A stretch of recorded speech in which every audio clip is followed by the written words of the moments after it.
Hi, this is John Hastings, and this is my YouTube podcast, Movie Thoughts, also on Anchor. And this is the 29th episode, and this is a podcast where I talk about movies, my thoughts about movies, and just general stuff like that. Usually pretty rambling, and I don't put too much effort into the production values at all. With that said, I do hope it's somewhat interesting. I have a Facebook page, Movie Thoughts Podcast, and I do my reviews, capsule reviews on Letterboxd under the username Forager23. And as I said, this is the 29th episode. And this is the kind of, I think, the longest I've gone since putting an episode together since starting. It's been busy, and I've been realizing to a certain extent that I, usually like to. I usually like to put a little bit of time into structuring some of my thoughts so it's not completely rambling off the top of my head. But I had kind of gotten down the path of getting to that position where, kind of the phrase that kind of good is the enemy of excellent, or perfect is the enemy of good. I was getting to the point where kind of just barely good was the enemy of doing anything. So I decided that I was just going to do this one again without just kind of jump in, even though it may be a little bit more rambling than usual because I didn't do the kind of bare minimum that I often have otherwise done. So this is like less than the bare minimum. So with that great, selling point for you to keep listening, I've been really wanting to talk for a while about this uh, a topic that kind of came up to me as an idea at the end of last year, at the end of 2019, in relation to a movie I saw and some of the discussion around that movie on Facebook. And that movie was Clint Eastwood's movie Richard Jewell, from the end of last year. And that was one of my favorite movies of last year. I think it's a terrific movie.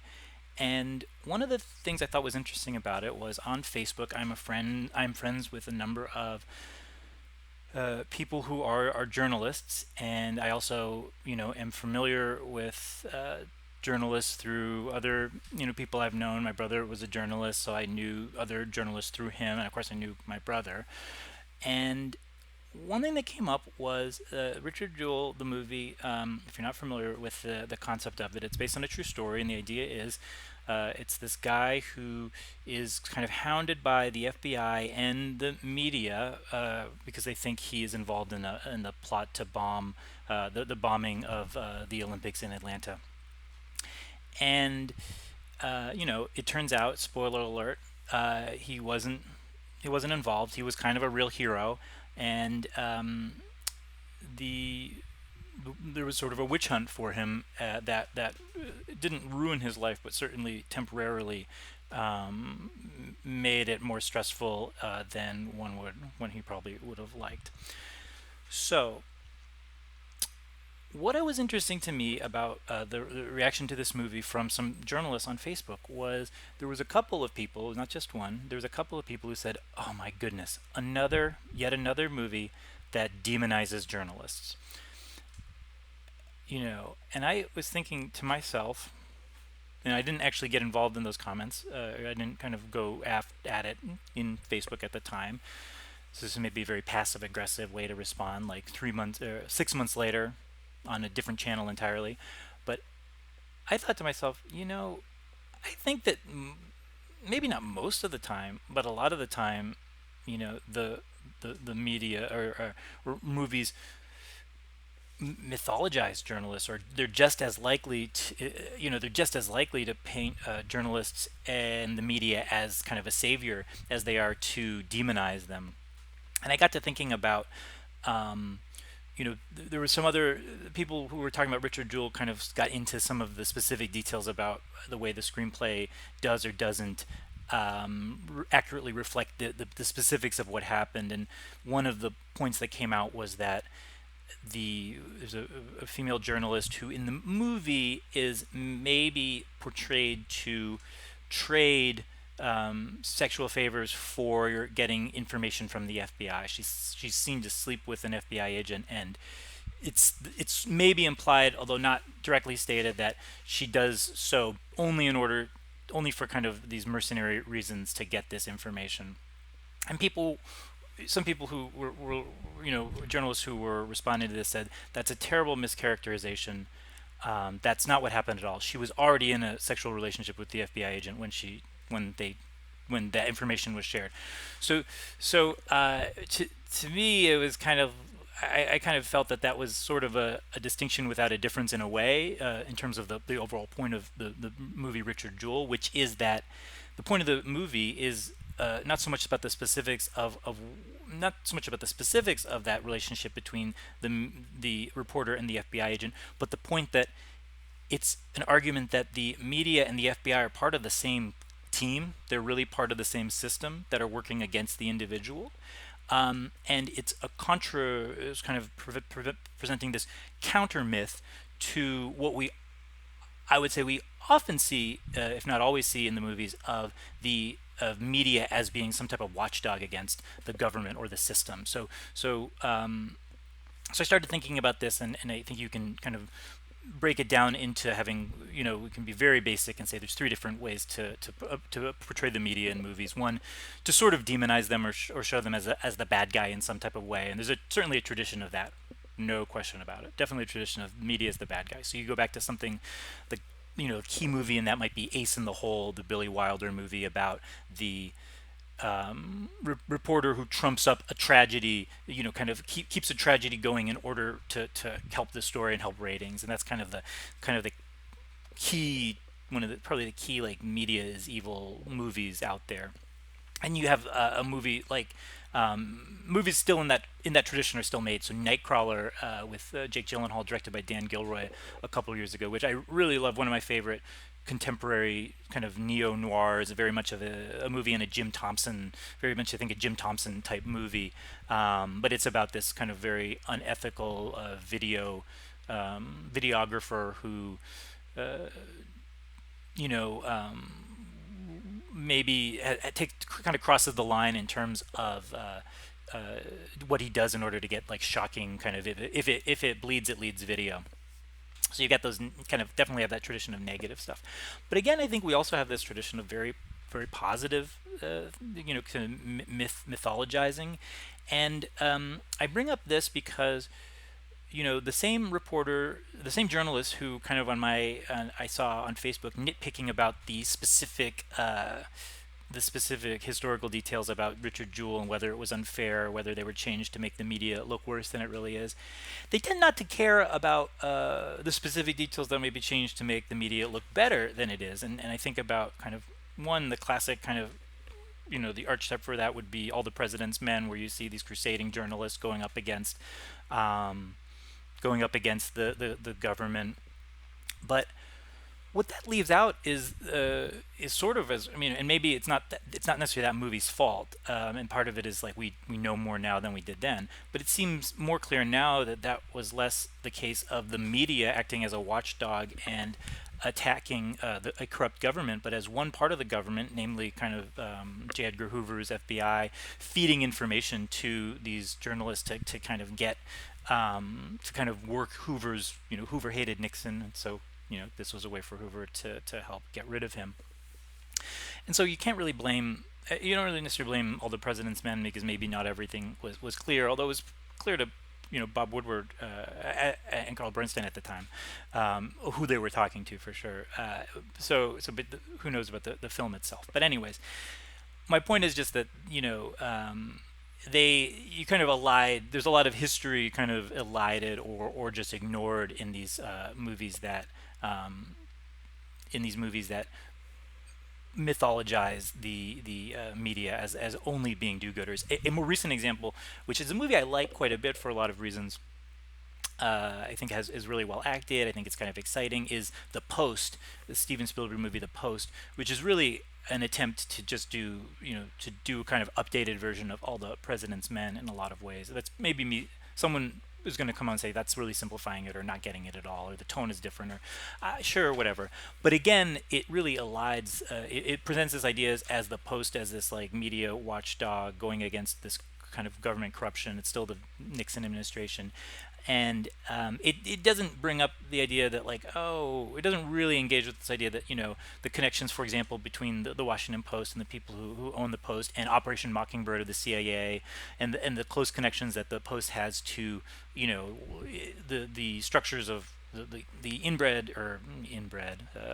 the embedded structures of Washington D.C. power. So it kind of presents this a much more simplistic version of events than it really does. And you don't see media people saying, complaining. They complain about the Richard Jewell thing when it's making them look bad, but they don't kind of necessarily complain about it when the same types of changing around history make them look good. And I'm sure they would say like, oh, this is why the Post is different. This is why it's different when they do it in the Post because X, Y, or Z, or I'm sure they have tons of rationalizations for why it's different in one case rather than the other.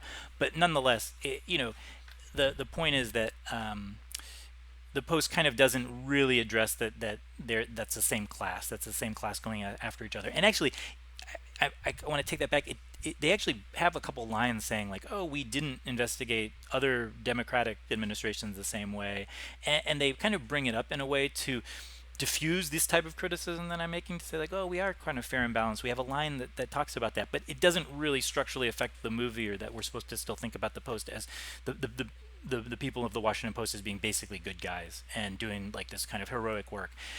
So they kind of acknowledge that, oh, there's some uncomfortable connections between us and the people we're covering, but they don't really explore it. It's not really what the movie's about. And again, you could even kind of step back and see it as, You can kind of look at it all as like Nixon is kind of this outsider, and Washington D.C. insiders, both in the government and in the media, wanted to get rid of him, and like Hoover wanted to get rid of him too. I'm not trying to defend Nixon. I'm just trying to say that some of the people who were out to get him, there's a lot of legit reasons to be out to get him, and then a lot of the people who were out to get him were out to get him for their own interest, and really didn't necessarily have the good of the people of the country at heart, and by any means. Okay, so that's my take on the Post. So we've got these kind of demonization movies. We've got these like mythologizing movies, which I kind of think are around more, or kind of gain more traction. I don't, I think when people think of the media, I think you're more likely to jump to All the President's Men than Ace in the Hole or Nightcrawler, for example. When we think about like, what does it mean to be a journalist? It means Robert Redford, not Jake Gyllenhaal being a creep. Okay, so the last one I guess I would say is like ones with a more mixed version of the media, mixed approach, maybe more nuanced or neutral. And you can think of something like, a classic, a lot of newspaper comedies are like this. So the classic Front Page or His Girl Friday. I'll talk about His Girl Friday specifically because I know it better than the Front Page in general. But, in His Girl Friday, we basically see the media is kind of cynical. It has that kind of cynical edge, but they don't go so far as being really bad guys like in Ace in the Hole or Nightcrawler, but they're pretty cynical.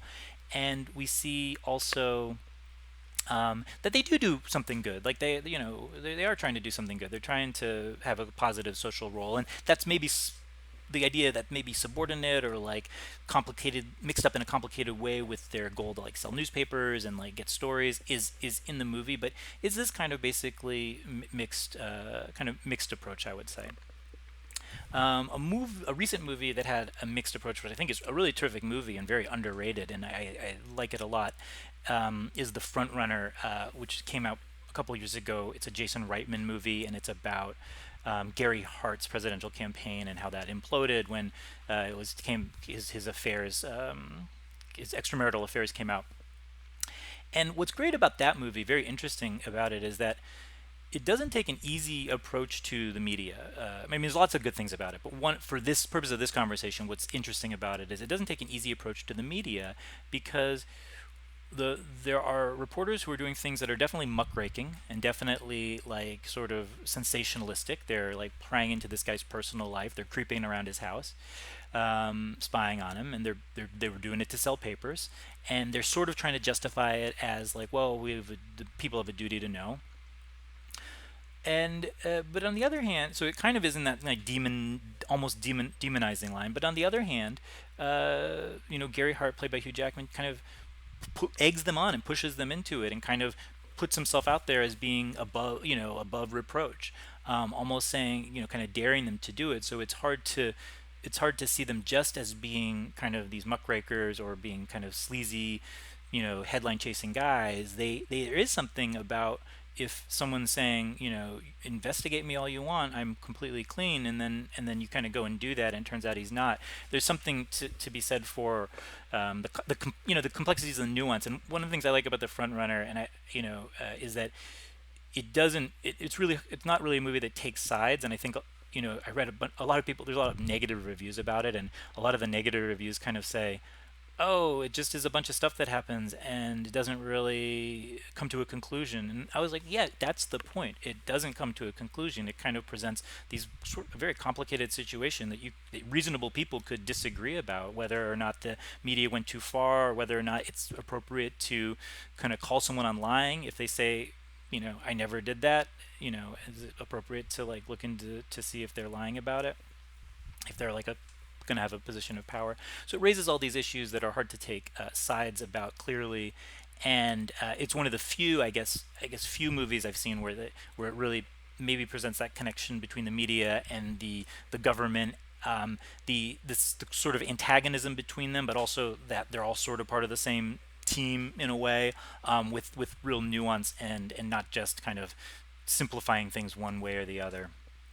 Okay, so that's my post, or my not my post, my episode on journalism and the media, and all that type of stuff. This is episode 29.